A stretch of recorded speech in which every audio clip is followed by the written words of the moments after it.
যিদিনাখন তোমালোকৰ ঘৰত মা দেউতা বা অন্য কোনো বয়োজ্যেষ্ঠ ব্যক্তি নাথাকে সেইদিনাখন তোমালোকে ঘৰত অলপ হ'লেওতো অশান্তি কৰা নহয় জানো তোমালোকৰ ঘৰখনত শান্তি আৰু সুৰক্ষাৰ কাৰণে যিদৰে মা দেউতা বা অন্য বয়োজ্যেষ্ঠ ব্যক্তিসকল আছে ঠিক তেনেকৈ পৃথিৱীখনত শান্তি আৰু সুৰক্ষাৰ কাৰণে কিছুমান আন্তৰ্জাতিক সংস্থা আছে তাৰ ভিতৰত ৰাষ্ট্ৰসংঘ অন্যতম ওয়েলকাম টু মাই ক্লাছ আজি আমি আন্তৰ্জাতিক সংস্থা ৰাষ্ট্ৰসংঘৰ বিষয়ে আলোচনা কৰিম এই কেতিয়া কেনেকৈ আৰু কিয় জন্ম হৈছিল বা ইয়াৰ অন্যান্য বিষয়সমূহৰ বিষয়ে আজি আলোচনা কৰিম ৰাষ্ট্ৰসংঘৰ জন্ম বুলি ক'লে আমি ঘূৰি যাব লাগিব 1914 চনৰ প্ৰথম বিশ্বযুদ্ধলৈ প্ৰথম বিশ্বযুদ্ধ যেতিয়া হ'ল দেশত শান্তি পৃথিৱীখনত যাতে শান্তি স্থাপন হয় যুদ্ধক যাতে পুনৰ আনিব নোৱাৰি যুদ্ধক চিৰদিনৰ কাৰণে যাতে বিদায় দিব পাৰি তাৰ কথা চিন্তা কৰি এটা আন্তৰ্জাতিক সংগঠন সৃষ্টি হৈছিল হেয়া হৈছে জাতিসংঘ 1920 চনত গঠন হৈছিল লীগ অফ নেশ্যনছ অৰ্থাৎ জাতিসংঘ কিন্তু কি হ'ল এই জাতিসংঘ সফল নোহোৱাৰ কাৰণে পুনৰ 1939 চনত 1939ত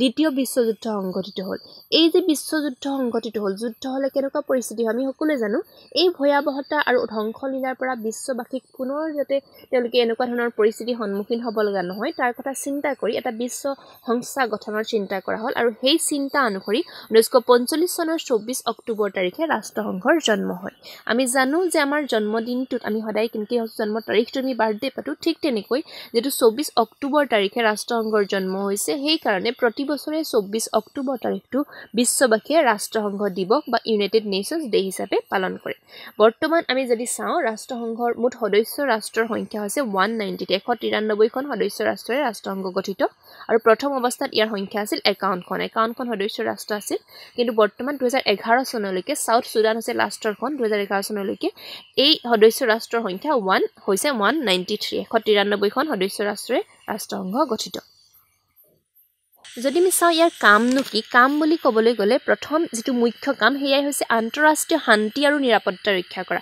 পৃথিৱীখনত যাতে শান্তি ভাবে থাকে শান্তি বা নিৰাপত্তা থাকে সেই বিষয়ে কোনে কাম কৰিব সেই বিষয়ে ৰাষ্ট্ৰসংঘই কাম কৰিব তো এই যে শান্তি নিৰাপত্তা ৰক্ষাৰ প্ৰথমটো কাৰণ কামেই হৈছে আন্তঃৰাষ্ট্ৰীয় যেটো সংস্থা হেয়া আছে ৰাষ্ট্ৰসংঘৰ কাম ৰাষ্ট্ৰসংঘৰ প্ৰথম কাম হৈছে আন্তঃৰাষ্ট্ৰীয় শান্তি আৰু নিৰাপত্তা ৰক্ষা কৰা আমি জানো যে আমাৰ শৰীৰটো সুস্থ ৰূপত পৰিচালনা কৰিব কাৰণে কিছুমান অংগ আছে এই অংগবিলাকে আমাৰ শৰীৰৰ কাৰ্যবিলাক সম্পাদন কৰে যিদৰে আমাৰ শৰীৰৰ কিছুমান অংগ আছে ঠিক তেনেকৈ এই ৰাষ্ট্ৰসংঘৰ কিছুমান অংগ আছে আৰু এই অংগসমূহৰ দ্বাৰা তেওঁলোকে বিভিন্ন কাৰ্যবিলাক সম্পাদন কৰে ৰাষ্ট্ৰসংঘৰ মুখ্য অংগ বুলি যদি ক'বলৈ যাওঁ ৰাষ্ট্ৰসংঘৰ মুখ্য অংগ হৈছে 6টা তেওঁলোকৰ ৰাষ্ট্ৰসংঘৰ মুখ্য অংগ আছে সেই কেইটাৰ ভিতৰত হৈছে সাধাৰণ সভা বা জেনেৰেল এছেম্বলি নিৰাপত্তা পৰিষদ সিকিউৰিটি কাউন্সিল 3 নম্বৰ হৈছে সামাজিক আৰু অৰ্থনৈতিক পৰিষদ ইকনমিক এণ্ড সোশিয়েল কাউন্সিল তাৰ পিছত আহিলে ন্যায়ৰক্ষী পৰিষদ ট্ৰাষ্টিশ্বিপ কাউন্সিল তাৰ পিছত আছে আমাৰ সচিবালয় দ্য সেক্ৰেটাৰিয়েট আৰু লাষ্টটো হৈছে ইন্টাৰনেশ্যনেল কোৰ্ট অফ জাষ্টিস বা আন্তৰ্জাতিক ন্যায়ালয় এই 6টা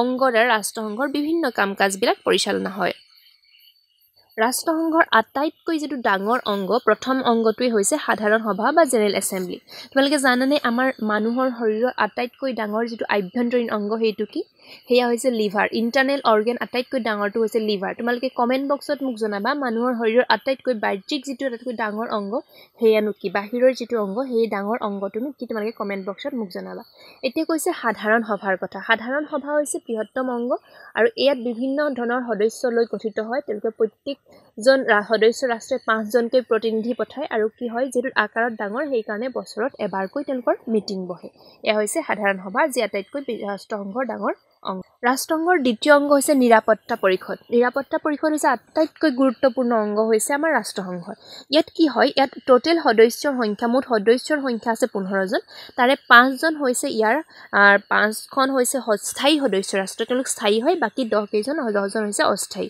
এই 5খন সদস্য ৰাষ্ট্ৰৰ তোমালোকৰ স্থায়ী সদস্য ৰাষ্ট্ৰৰ নামটো মনত ৰাখিবা বহুত ইম্পৰ্টেন্ট হয় হেয়া হৈছে এটা নিমনিক বনাই দিছো মনত ৰাখিবলৈ তোমালোকে যাতে ইজি হয় হেয়া হৈছে তোমালোকে মনত ৰাখিবা ABC টো একেবাৰে মনত থাকিবই আমাক আৰু ABC তাৰ পিছত মনত ৰাখিবা RF ABC হৈছে আমেৰিকা তাৰপিছত আহিলে Britain, B for C for China, R for Russia, F for France. এইকেইখন হৈছে পাৰ্মানেণ্ট যি স্থায়ী সদস্য ৰাষ্ট্ৰ আৰু বাকী 10খন আছে। টোটেল 15খন হ'ব নিৰাপত্তা পৰিষদৰ যি সদস্য সংখ্যা হৈছে 15খন, কিন্তু তাৰে হৈছে 5খন স্থায়ী। নামটো মনত ৰাখিবা A B C R F. এইকেইখন হৈছে স্থায়ী আৰু বাকী যিখন 10খন আছে সেয়া হৈছে অস্থায়ী। আৰু আটাইতকৈ ইম্পৰ্টেণ্ট কথাটো হ'ল কি যে এই যে 5খন স্থায়ী সদস্য আছে তেওঁলোকৰ এটা বিশেষ ক্ষমতা আছে যাক কয় ভেটো। ভেটো ক্ষমতা আছে তেওঁলোকৰ। তাৰ মানে কি যদি এইকেইখন সদস্য ৰাষ্ট্ৰই কোনো এটা সিদ্ধান্ত না বুলি কয় না আৰু যদি হা বুলি কয় হা, কোনোবা এখনেও যদি কয় নহয় এই সিদ্ধান্তটো নহ'ব, তেন্তে সেই সিদ্ধান্তটো কেতিয়াও আগুৱাই যাব নোৱাৰে, সেই কথাটো আৰু আগুৱাই যাব নোৱাৰে। ইয়াক কোৱা হয় এই পাৰ্মানেণ্ট সদস্য যিখন স্থায়ী সদস্য আছে এই 5খন, ইহঁতৰহে এই ভেটো ক্ষমতাটো আছে। তেওঁলোকে যদি কোনো এটা সিদ্ধান্তক হাঁ দিয়ে তেতিয়াহ'লে হাঁ হ'ব, আৰু যদি না কয় তেতিয়াহ'লে সেই সিদ্ধান্তটো কেতিয়াও আগলৈ তেওঁলোকে অনুমোদন নাপায়। তো এইকেইখন হৈছে তেওঁলোকৰ স্থায়ী সদস্য ৰাষ্ট্ৰ আৰু ছিকিউৰিটি কাউন্সিল বা নিৰাপত্তা পৰিষদৰ টোটেল যিটো সদস্য ৰাষ্ট্ৰ সংখ্যা সেয়া হৈছে 15খন। এইটো মনত ৰাখিবা, বহুত দৰকাৰী হয়।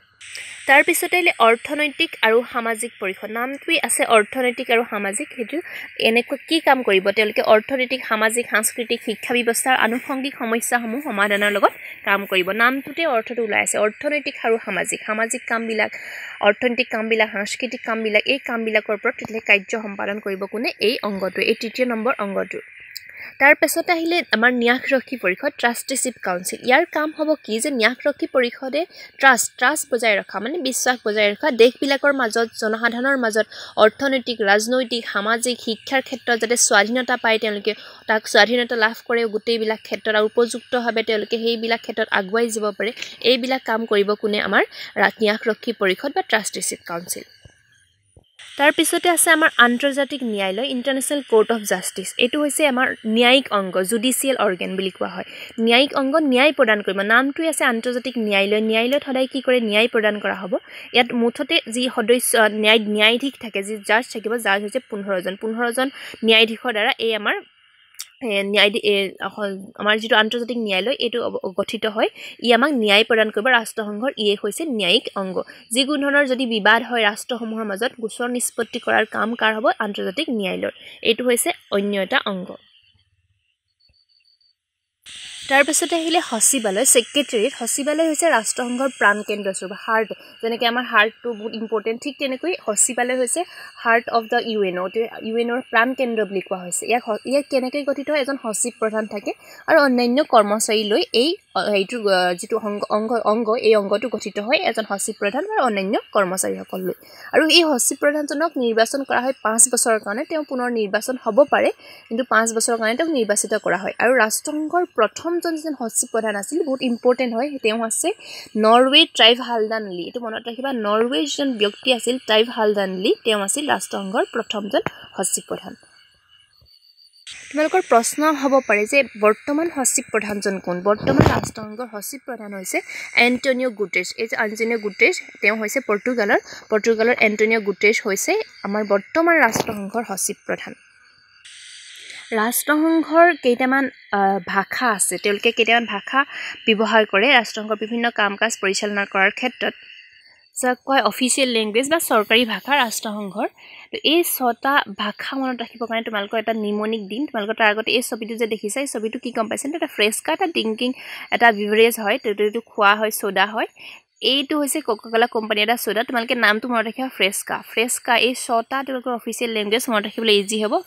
ফ্ৰেস্কা মানে হ'ল, ফ্ৰেস্কা হৈছে 6টা অফিচিয়েল লেংগুৱেজ। এই নামটো মনত ৰাখিবৰ কাৰণে এটা নিমনিক বনাই দিছোঁ, এইটো হৈছে ফ্ৰেস্কা।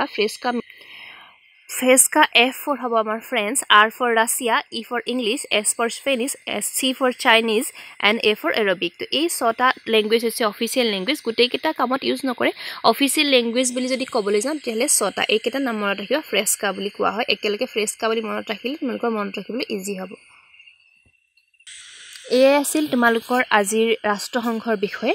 ৰাষ্ট্ৰসংঘৰ অন্যান্য কিছুমান অভিকৰণো থাকে, যেনেকৈ ধৰি লোৱা তোমাৰ আন্তঃৰাষ্ট্ৰীয় শ্ৰমিক সংঘ বা অন্যান্য, সেইবিলাকৰ বিষয়ে আমি পাছত পঢ়িম। আজিলৈ ইমানেই ৰাষ্ট্ৰসংঘৰ বিষয়ে।